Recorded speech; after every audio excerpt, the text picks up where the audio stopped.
आप देख रहे हैं डार्क फाइल्स। तो चलिए बढ़ते हैं आज की इस कहानी की ओर। अंधेरा, ये शब्द सुनते ही या अपने आसपास अंधेरे को देखते ही मेरा पूरा शरीर थर-थर कांपने लगता है। दरअसल आज से कुछ साल पहले एक घने अंधेरे रात में मेरे साथ एक ऐसी घटना घटी जिसे आज तक मैं भूल नहीं पाया और न ही अपने जीते जी कभी भुला पाऊंगा। और उसी अंधेरे रात ने मेरे दिमाग में एक ऐसी छाप छोड़ दी कि मैं आज भी रात को अकेले कहीं नहीं जाता। असल में मेरे साथ हुआ कुछ यूं था कि उन दिनों मैं शहर के एक ऑफिस में काम किया करता था। मेरी ड्यूटी सुबह के 9 बजे से शाम के 7 बजे तक की होती थी। घटना आज से काफ़ी सालों के पहले की होने के कारण उस समय गांव से शहर जाने के लिए कोई साधन नहीं हुआ करता था। आमतौर पर लोग साइकिल या फिर पैदल ही शहर आना जाना किया करते थे। मेरी नौकरी लगे कुछ ही दिन हुए थे जिस कारण मेरे पास साइकिल नहीं था। मैं पैदल ही शहर आना जाना किया करता था।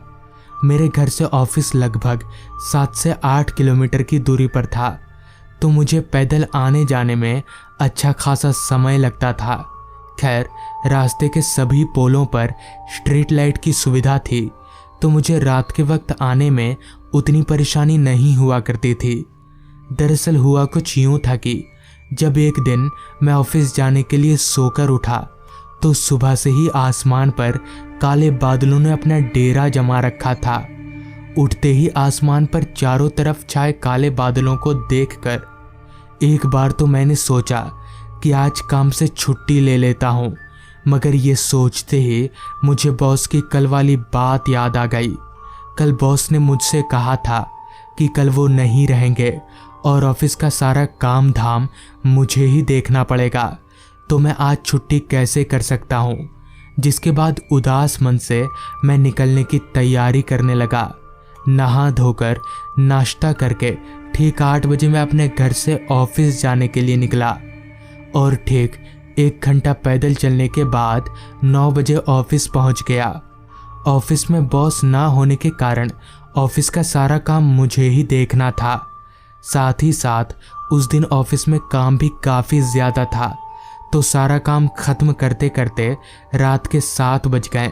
सारा काम ख़त्म करके जब मैं घर जाने के लिए ऑफिस के गेट पर आया तो बाहर का नज़ारा देखकर मैं काफ़ी मायूस हो गया, क्योंकि बाहर काफ़ी तेज बारिश हो रही थी। इतनी तेज बारिश को देखकर मैंने गेट के पास बैठे दरबान से कहा, अरे काका, बारिश कब से हो रही है? तो मेरी बात सुनकर दरबान काका ने कहा, बाबू साहब, लगभग 1.5 घंटे से बारिश हो रही है।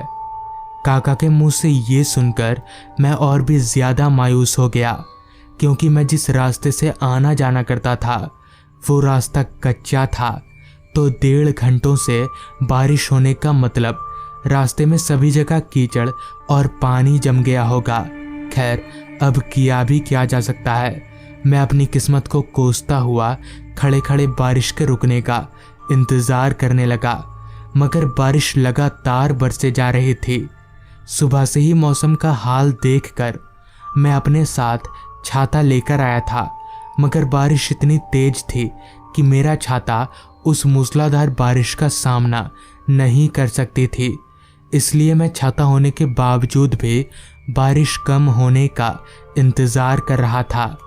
और ठीक आधे घंटे बाद बारिश की रफ्तार थोड़ी कम हुई, तो इसी का फ़ायदा उठाकर मैं फटाफट से छाता खोलकर ऑफिस से बाहर निकला और दरबान काका को आता हूँ बोलकर घर की तरफ आगे बढ़ने लगा।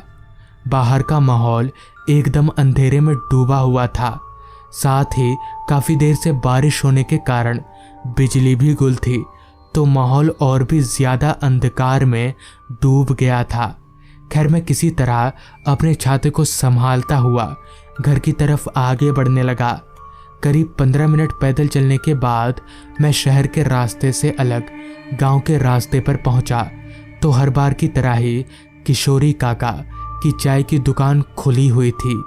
मैंने हर रोज़ घर जाते समय उनकी दुकान पर चाय पीकर जाता था, मगर उस दिन मौसम का हाल देखकर मुझे चाय की दुकान पर रुकना ठीक नहीं लगा। लेकिन शायद मौसम को और मेरी किस्मत को यह गवारा नहीं था, क्योंकि दुकान के आगे से एक कदम बढ़ाते ही झिमझिमाती बारिश ने वापस से मूसलाधार का रूप ले लिया, वो भी इतनी तेज कि मेरा छाता वापस से बेकाबू सा होने लगा। लिहाजा मुझे बारिश से बचने के लिए चाय की दुकान का सहारा लेना ही पड़ा। मैं दौड़कर किशोरी काका के चाय की दुकान के शेड के नीचे चला गया तो शेड के नीचे खड़े होते ही किशोरी काका ने मुझे गर्मा गर्म चाय पीने को दिया और मैं भी बारिश के इस मौसम में गर्मा गर्म चाय की लुत्फ उठाने लगा। दुकान के शेड के नीचे खड़े खड़े 2 घंटे बीत गए, मगर बारिश अभी भी रुक नहीं रही थी कि तभी किशोरी काका ने कहा, विक्रम, लगता है आज बारिश नहीं रुकेगी, मैं भी अब दुकान बंद करूंगा। किशोरी काका की बात सुनकर मैंने अपनी नज़र घड़ी की ओर घुमाई तो वक्त हो रहा था रात के 11 बजे का। अब किया भी क्या जा सकता था, मुझे बारिश में भीगते हुए ही घर जाना पड़ेगा। जिसके बाद मैं किशोरी काका को आता हूँ बोलकर घर की तरफ आगे बढ़ने लगा तो मेरे दुकान से निकलते ही किशोरी काका ने झट से दुकान बंद कर दिया। अब दूर दूर तक पूरे माहौल में मैं अकेला ही रह गया था। गांव के रास्ते पर अंधकार तो इतना फैला हुआ था कि मुझे अपने हाथ तलक भी दिखाई नहीं पड़ रहे थे। साथ ही सुनसान माहौल में झिमझिमाती बारिश मुझे एक ऐसा अनुभव करा रही थी जिसे मैं अपने लफ्ज़ों में बयां नहीं कर सकता। अभी मैं आगे बढ़ ही रहा था कि तभी अचानक एक बच्चा पीछे से दौड़ता हुआ मेरे आगे आ गया।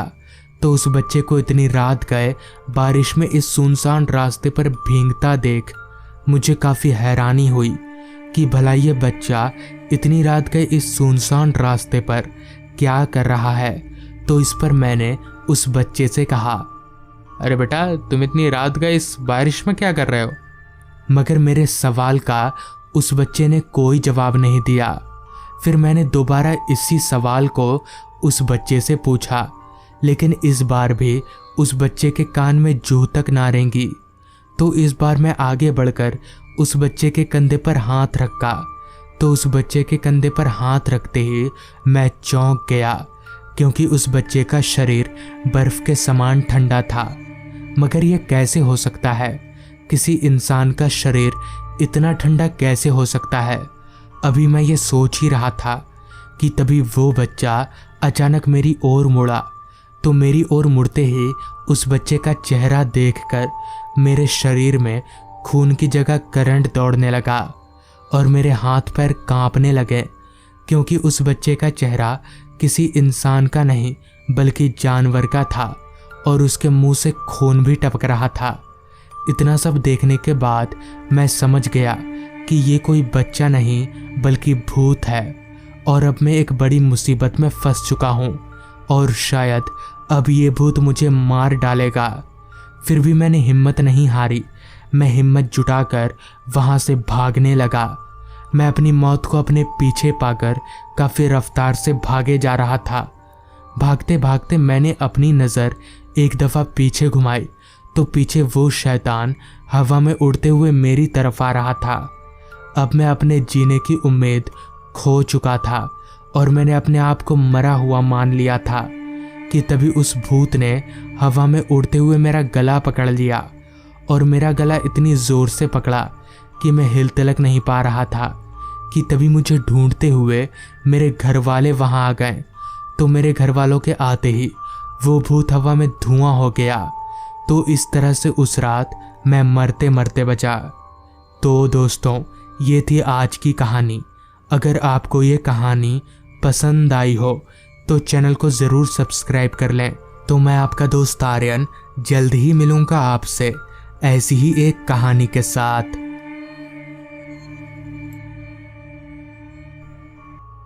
थिएटर से बाहर निकलकर मेरे दोस्त सौरभ ने कहा, क्या मस्त मूवी थी यार, देखकर मज़ा आ गया। इस पर मैंने कहा, फिल्म देखकर तो मज़ा आ गया, पर अब ये सोच कि घर कैसे जाएंगे। रात के 12:15 बज रहे हैं, अब कोई बस मिलेगी? इस पर सौरभ बोला, पता नहीं बस मिलेगी या नहीं, मैं कभी इतनी रात में इधर आया नहीं हूँ। वो तो तूने जिद किया इसलिए मैं आज चला आया, वरना मैं नहीं आता। जिसके बाद मैं और सौरभ रोड की तरफ जाने लगे। मैं और सौरभ हम दोनों बचपन के दोस्त हैं। हालांकि सौरभ मेरे गांव में नहीं रहता है, मगर फिर भी हम लोग हफ्ते में एक आध बार किसी न किसी तरह से मिल ही लेते हैं। चलकर जैसे ही हम लोग रोड पर पहुंचे कि तभी पीछे से हमें किसी गाड़ी के इंजन की आवाज़ आने लगी। हम दोनों पीछे मुड़े तो पाया कि एक टूटी फूटी मरियल सी ऑटो रिक्शा चलते हुए हमारी तरफ आ रही है। जिस पर मैंने सौरभ से कहा, देख भाई, कैसे भी करके इस रिक्शा वाले को मना ले, वरना पैदल जाना पड़ेगा। मेरी बात सुनते ही सौरभ हाथ दिखाकर उस ऑटो रिक्शा को रुकवाने लगा। रिक्शा ठीक हमारे पास आकर रुकी, जिसके बाद सौरभ ने रिक्शे वाले से बात की।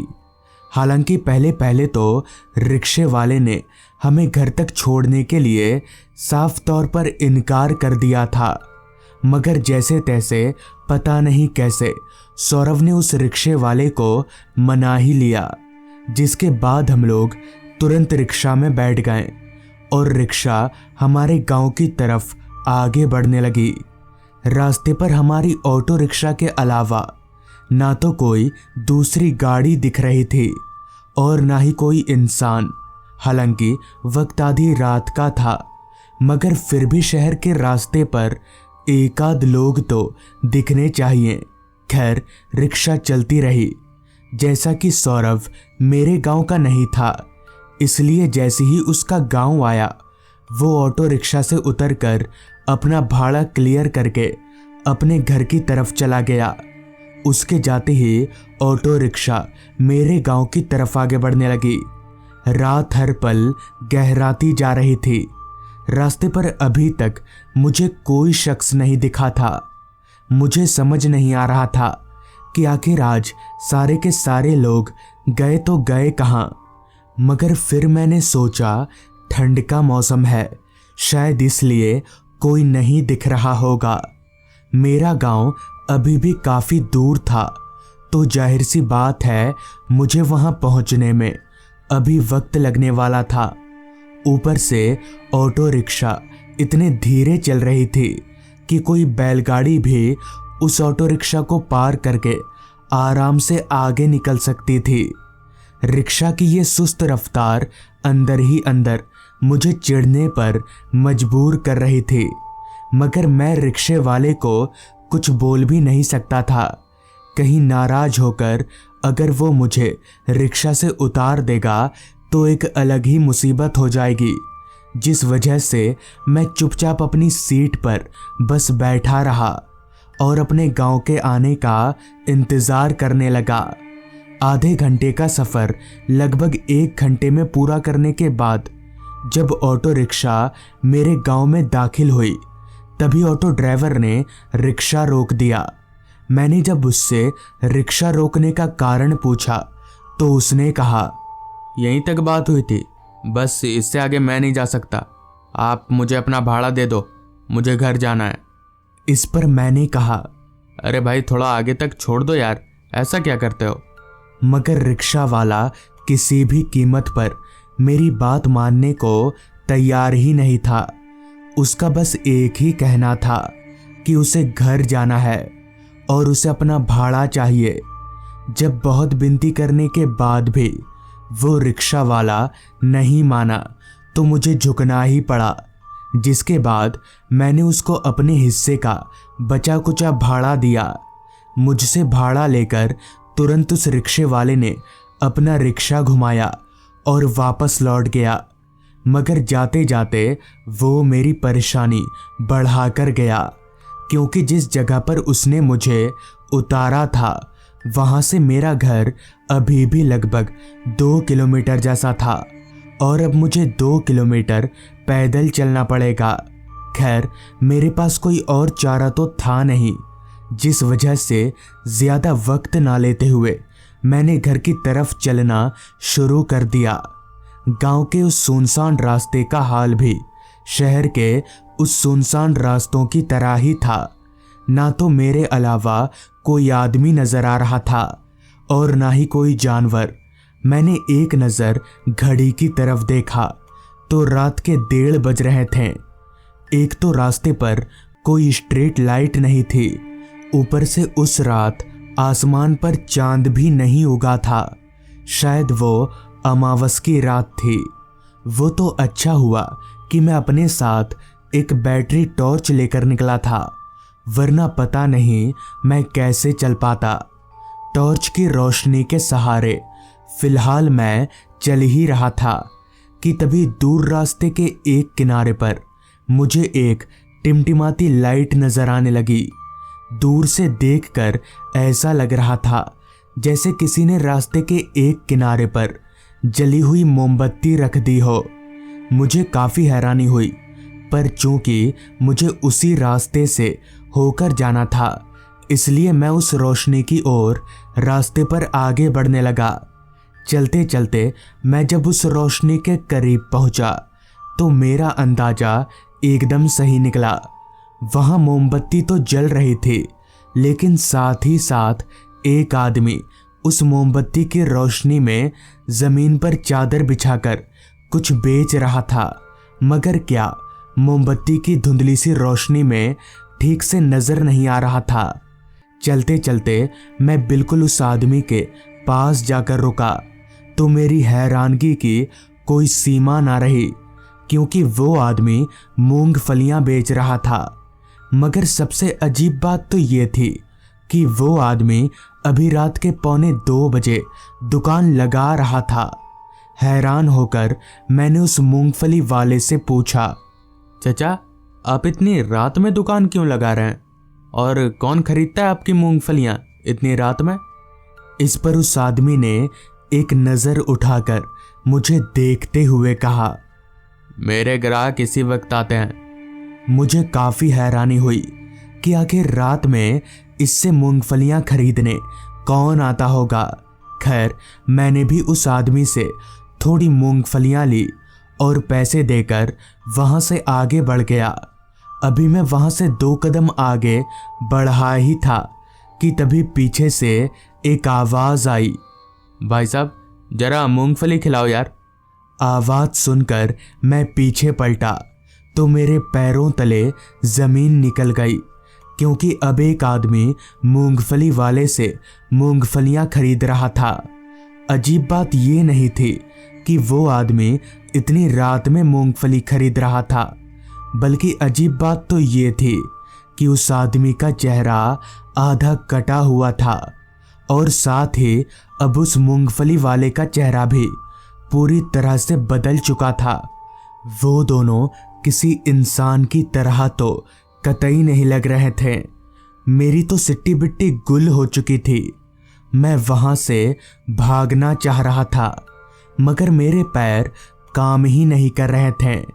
तभी उस मूंगफली वाले ने उस आदमी को मूंगफली दिया। सारी मूंगफलियां उस आदमी ने अपने झोले में डाल ली और मूंगफली वाले को पैसे देने के बजाय उसी झोले में से एक इंसान का कटा हुआ सर निकाल कर पकड़ा दिया, जिसके साथ ही वो दोनों अचानक से एक साथ ही मेरी ओर मुड़े, जैसे उन्हें पहले से ही पता था कि मैं उन्हें ही देख रहा हूँ।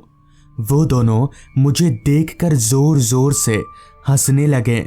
मुझे कुछ समझ नहीं आ रहा था कि अब क्या करना चाहिए, मगर मैं इतना ज़रूर समझ चुका था कि अगर मैं यहाँ रुका तो बच नहीं पाऊंगा, जिस वजह से मैं वहाँ से दौड़कर घर की ओर भागने लगा।